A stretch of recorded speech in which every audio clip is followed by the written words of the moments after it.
Velocidade sem igual e um futebol totalmente monstro. Esse foi Cafu, o lateral mais ofensivo do futebol. Ele era rápido como o vento e forte como um cavalo. Transformou a Roma e o Milan nos melhores times da época, sem falar na seleção brasileira, que sob suas ordens conquistou 2 Copas do Mundo. O jogador peculiar que fracassou na Europa e só saiu do seu país aos 27 anos, mais uma vez que o fez, deixou todos boquiabertos. Relaxe, porque hoje vamos aproveitar a história de Cafu, o melhor lateral da história, e abordaremos todos os aspectos de sua carreira incrível. Marcos Evangelista de Moraes, conhecido como Cafu, nasceu em 7 de junho de 1970, em São Paulo. A infância de Cafu não foi tão ruim, ele cresceu jogando futebol nas ruas. Embora sua família não fosse rica, ele sempre teve chuteiras para jogar. Aos 11 anos, jogou nas categorias de base do São Paulo, e desde cedo, Cafu era rápido e ágil, o que fez com que ele jogasse de uma maneira extrema.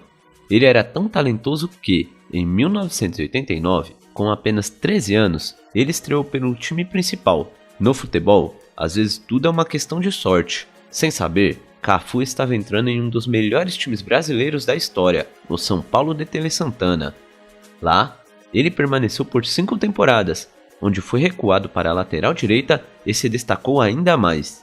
Durante esses 5 anos, ele conquistou incríveis 12 títulos.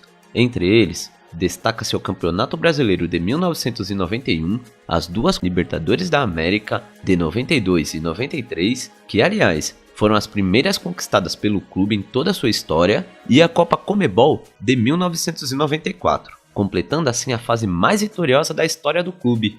Cafu provou ser uma lenda do futebol, deixando um legado duradouro tanto em clubes quanto na seleção. Sua habilidade, velocidade e dedicação inspiraram muitos outros jogadores e fãs ao redor do mundo. Cafu demonstrou ser uma verdadeira flecha, sólida na defesa, mas uma maravilha no ataque. A verdade é que ele era um lateral diferenciado, e isso chamou a atenção de Carlos Alberto Parreira, que decidiu convocá-lo para a seleção brasileira no Mundial dos Estados Unidos. Cafu estava realizando o sonho de qualquer jovem brasileiro, representar o seu país em uma Copa do Mundo, vestindo a camisa verde e amarela. Lá, ele se juntou a jogadores como Ronaldo, Romário, entre outros. E após um torneio incrível, chegaram à final contra a Itália de Roberto Baggio. Durante a competição, ele não era o titular. Na verdade, ele jogou apenas 2 partidas, mas na final teve alguns minutos. Após um empate sem gols, a partida foi para os pênaltis, onde um erro decisivo de Roberto Baggio deu à seleção canarinha o troféu. Assim, aos 24 anos de idade, Cafu se tornou campeão do mundo. E tudo estava acontecendo muito rápido, e as coisas acelerariam ainda mais na vida de Cafu. Após aquelas 5 temporadas no São Paulo, o Real Madrid mostrou interesse nele. Na verdade, Cafu ficou tão empolgado que comunicou ao clube que queria sair. Mas os merengues acabaram optando por contratar outro jogador. Essa escolha, aliás, acabou sendo um grande fracasso. Desta forma, Cafu decidiu partir e aceitou a oferta de outro time espanhol, o Zaragoza, que pagou mais de $1,5 milhão por ele. Assim, em dezembro de 1994, Cafu iniciava sua primeira aventura na Europa.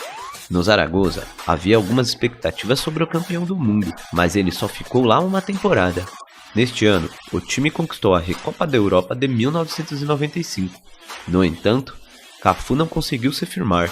Belsué era o lateral titular e Cafu teve que se contentar com o papel de reserva. Após essa temporada, o jogador queria mais minutos em campo, então decidiu voltar ao seu país, onde se transferiu para o Palmeiras em troca de $2 milhões. Normalmente, os jogadores brasileiros que vão para a Europa não retornam, mas ele fez isso. Na verdade, muitos pensaram que ele tinha estagnado, mas às vezes é preciso dar um passo para trás para poder dar 2 para frente. E foi exatamente isso que Cafu fez. No Palmeiras, rapidamente ele se tornou titular novamente e brilhou.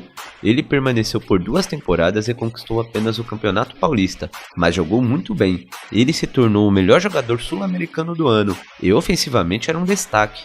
Participava de todas as jogadas de ataque, o que fez com que, no verão de 1997, muitos clubes europeus começassem a perguntar sobre ele. A italiana Roma conseguiu adquirir seus serviços pagando a bagatela de $7 milhões. Justo antes de iniciar sua primeira temporada na Itália, Cafu ganhou uma dobradinha com a seleção, a Copa América na Bolívia e a Copa das Confederações na Arábia Saudita. Após esse verão dourado com a seleção canarinho, Cafu começou com entusiasmo sua primeira temporada na melhor liga do mundo. Nesse momento, ele já tinha 27 anos e ainda conseguiu melhorar seu desempenho em campo. Ele era um lateral com grande capacidade de ataque e contribuía na criação de jogadas de gol. De fato, foi a primeira vez que um lateral direito roubou o protagonismo dos atacantes. Apesar disso, eles não conseguiram conquistar títulos naquela temporada. Após essa primeira temporada, ele seria convocado novamente para a seleção brasileira, para disputar a Copa do Mundo de 1998, realizada na França. Eles chegaram novamente como favoritos, claro, e estiveram perto de conquistar o título mais uma vez. No entanto, para surpresa de muitos, na grande final, foram derrotados por 3-0 pela França de Zinedine Zidane. Após perder a Copa do Mundo, o futebol da Roma e seu bom jogo seriam associados a ele. Apesar de contar com o melhor lateral do mundo naquele momento, passaram mais 2 temporadas em branco. No entanto, os títulos finalmente chegaram em 2001 e 2002, quando, sob a direção de Fábio Capello, ganharam a Série A e a Supercopa Italiana. Isso pôs fim a um jejum de 18 anos sem títulos para a equipe. Ao lado de Francisco Totti, Cafu se tornou um pilar fundamental no time e contribuiu para levá-lo ao topo do futebol italiano. Depois dessa temporada de sucesso, Cafu permaneceu na Roma por mais 2 anos. Embora tenham competido na liga, não conseguiram ganhar mais títulos nem troféus. Assim, após 6 temporadas e ao final de seu contrato, ele decidiu dar um salto para um dos grandes times do momento, o Milan. Sob o comando de Carlo Ancelotti, ele se juntou ao time milanês no verão de 2003, com a idade de 33 anos. Mas antes disso, precisamos recuar um ano, especificamente para o verão de 2002. Naquele verão, o futebol novamente conquistou o mundo. Os brasileiros tiveram outra oportunidade de conquistar seu 5º título mundial, e Cafu, como capitão da equipe na época, não decepcionou. Sob o comando de Luiz Felipe Scolari e ao lado de um Ronaldo em plenitude, eles arrasaram na Copa do Mundo da Coreia e Japão. Depois de vencer a Alemanha na final por 2-0, o Brasil foi coroado campeão pela 5ª vez.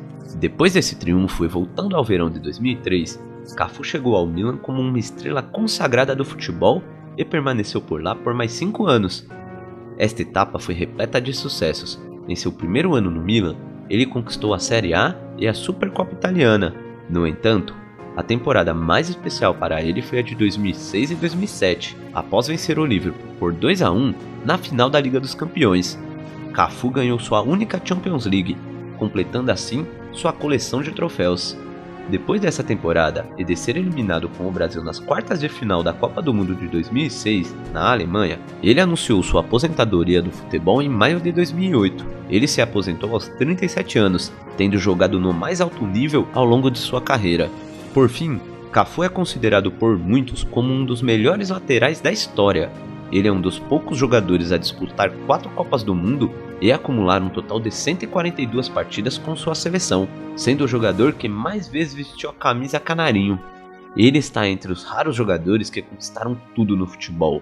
Cafu é e sempre será um exemplo para qualquer jogador e esportista do mundo. Bom, por hoje é isso, galera. Não esquece de se inscrever, ativar o sininho e deixar o like, porque o like ajuda a gente muito e faz com que o YouTube recomende nosso canal para novas pessoas. Eu espero muito que vocês tenham gostado desse EP e é isso aí, galera. Até a próxima!